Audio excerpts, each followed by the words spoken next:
वमा ज़न्नुल्लज़ीना यफ्तरूना अलल्लाहिल कज़िब यौमल क़ियामह, और क्या गुमान है उन लोगों का कि जो अल्लाह की तरफ गलत बातें मंसूब कर रहे हैं कि क़यामत के दिन क्या हश्र होगा उनका। इन्नल्लाह लज़ू फ़ज़लिन अलन नास, यकीनन अल्लाह ताला तो बंदों के हक में बड़े फजल वाला है।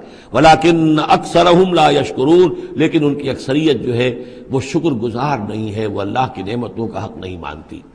तो इस हिस्से के अंदर खास तौर पर ये दो आयतें जो आई हैं कुरान मजीद के बारे में, कोशिश कीजिए कि उनको तो याद कर लें, और इसमें जो तरतीब है वो बड़ी अहम है कि पहले दिल में नरमी हो ताकि फिर कुरान उसमें जज्ब हो। चूं बजा दर रफ्त जा दीगर शवद, अगर जैसे चिकने घड़े के ऊपर पानी गिरा और बह गया, अंदर जज्ब भी नहीं हुआ तो फायदा कैसे होगा।